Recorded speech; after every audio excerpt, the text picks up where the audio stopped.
ورحمۃ اللہ وبرکاتہ احمدہ وصلی وسلم علی رسولہ الکریم اما بعد فاعوذ باللہ من الشیطان الرجیم بسم اللہ الرحمن الرحیم قال النبی صلی اللہ علیہ وآلہ وسلم جف القلم بما انت لاق، قلم خشک ہو چکی جس سے تیری ملاقات ہونے والی ہے۔ تو یہ حدیث صحیح البخاری میں ہے اور ہماری بحث جاری ہے عقائد پر۔ 5 عقائد ہم پڑھ چکے ہیں: اللہ پر ایمان، فرشتوں پر ایمان، کتابوں پر ایمان، رسولوں پر ایمان، آخرت پر ایمان، اور چھٹا اور آخری ہمارا عقیدہ ہے تقدیر کا اچھا اور برا ہونا۔ یہ بہت ہی امپورٹنٹ ہے، تو میری یہ گزارش ہے کہ آپ توجہ سے میری بات سنیں۔ سیدنا ابو ہریرہ رضی اللہ تعالی عنہ نے پیارے آقا صلی اللہ علیہ وسلم سے عرض کی کہ میں نوجوان ہوں اور مجھے خطرہ لگا رہتا ہے کہ کہیں مجھ سے کوئی غلطی نہ ہو جائے، تو میری طاقت بھی نہیں ہے کہ میں شادی کر سکوں۔ تو رسول اللہ صلی اللہ علیہ وسلم نے فرمایا کہ جو کچھ ہونا ہے وہ تو ہو کے رہے گا، قلم خشک ہو چکی ہے اور جو تو نے کرنا ہے وہ ہو کے رہے گا۔ اب اس سے مراد یہ ہے کہ جب سے اللہ تبارک و تعالیٰ ہے اس وقت سے اللہ تعالیٰ کا علم بھی ہے، اور اللہ کا علم ازلی ہے۔ اللہ اور علم یہ ساتھ ساتھ ہیں۔ اب اللہ تبارک و تعالیٰ کو سارا معلوم ہے کہ کس بندے کے ساتھ کیا ہونے جا رہا ہے، کیونکہ جب بندہ ماں کے پیٹ میں 120 دن کا ہوتا ہے تو اللہ فرشتے کو بھیجتے ہیں اور اس کا سارا کچھ لکھ دیا جاتا ہے، موت، رزق، اچھا برا ہونا۔ تو یہاں سے 2 بڑے خطرناک فرقے پیدا ہوئے، ایک کا نام ہے جبریہ اور ایک کا نام ہے قدریہ۔ جبریہ کہتے ہیں کہ انسان مجبور محض ہے، وہ پپٹ ہے، وہ کچھ بھی نہیں کر سکتا، وہی کرتا ہے جو اس کو کمانڈ دی جاتی ہے۔ ایک دوسرا وہ کہتے ہیں قدریہ، یعنی انسان فل فلیج ہے، با اختیار ہے، آل ان آل ہے، جو چاہتا ہے وہی ہوتا ہے۔ جبکہ ہم کیا کہتے ہیں، ہم اس کے درمیان ایک معتدل، کہ کچھ چیزیں انسان کے اختیارات میں ہیں اور کچھ چیزیں انسان کے اختیارات میں نہیں ہیں۔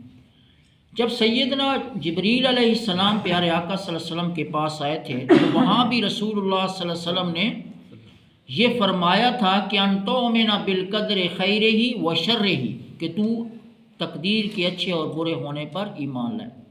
لہٰذا ہمیں یہ مان لینا چاہیے کہ سب کچھ اللہ تبارک و تعالیٰ کے ازلی علم میں ہے۔ اب میں اپنے اسٹوڈنٹس کو جیسے سمجھاتا ہوں ویسے ہی میں آپ کو سمجھا دیتا ہوں۔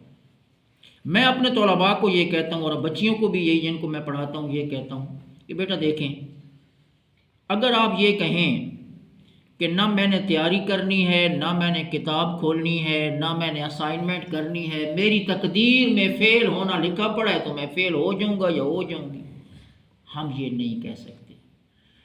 ہم اس اسٹوڈنٹ کو، اس طالب علم اور طالبہ کو کہیں گے کہ تو اس کی ذمہ دار ہے، اگر تو تیاری کرتی، اگر تو تیاری کرتا تو اللہ تجھے یقینی پاس کر دیتا، لیکن اللہ کے ازلی علم میں لکھا ہوا ہے کہ اس بندے نے پڑھنا ہی نہیں ہے، اس نے تیاری نہیں کرنی۔ اور دوسری مثال میں ان کو سمجھاتا ہوں کہ ایک بندہ موٹر وے پہ جاتا ہے اور وہاں پہ لکھا ہوا ہے کہ سپیڈ لمٹ 120 کلومیٹر پر گھنٹہ ہے، وہ پڑھتا ہے سائن بورڈ اور 120 کی بجائے 220 پہ دوڑا دیتا ہے گاڑی، اور اس کا ایکسیڈنٹ ہو جاتا ہے، وہ نکل جاتا ہے، مر جاتا ہے، ایکسپائر ہو جاتا ہے۔ اللہ کو پتہ ہے کہ اس نے یہ کام کرنا ہے، لیکن اللہ تبارک و تعالیٰ نے انسان کو یہ عقل دی تھی، سمجھانے والوں نے سمجھایا تھا، سائن بورڈ والوں نے سمجھایا تھا کہ اس لمٹ کو کراس نہیں کرنا۔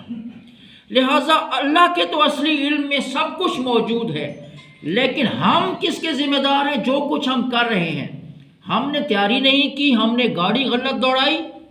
ایک بندہ چھت سے چھلانگ لگاتا ہے، اس کی ٹانگ ٹوٹ جاتی ہے، اللہ کو معلوم ہے کہ اس کی ٹانگ ٹوٹ جائے گی، لیکن ٹیچر نے سمجھایا، ابو نے سمجھایا، امی نے سمجھایا کہ آپ نے یہ کام نہیں کرنا، پھر بھی وہ کرتا ہے۔ اور آخری بات اس ضمن میں یہ کرنا چاہوں گا کہ ہمیں تقدیر کے بارے میں بہت زیادہ بحث میں بھی نہیں پڑنا چاہیے، کیونکہ اس سے بعض اوقات انسان بہت زیادہ ایسی وادیوں میں چلا جاتا ہے، جیسا کہ دو فرقے پیدا ہو گئے، جبری اور قدریہ والے۔ کسی نے کہا انسان مجبور محض ہے، کسی نے کہا انسان آل ان آل ہے۔ تو ہم اس کے درمیان رہتے ہیں کہ ہم اس چیز کے ذمہ دار ہیں، ہمارا رزلٹ وہ آئے گا جو ہم تیاری کریں گے۔ اللہ کی ازلی علم میں ہے کہ اس نے تیاری کرنی ہے تو پاس ہو جائے گا، اور تیاری نہیں کرے گا تو فیل ہو جائے گا، لیکن اسٹوڈنٹ کا جو رزلٹ آؤٹ ہوگا وہ اس کا خود ذمہ دار ہے۔ اسی طریقے سے جو انسان نیکوکار ہوگا، اللہ کا انصاف کا تقاضا یہ ہے، اس کے نظام کا تقاضا یہ ہے کہ وہ اس کو ضرور سرخرو کرے گا، اور جو بدکار ہے اللہ کا انصاف کا نظام یہ کہتا ہے کہ اس کو پنش کیا جانا چاہیے۔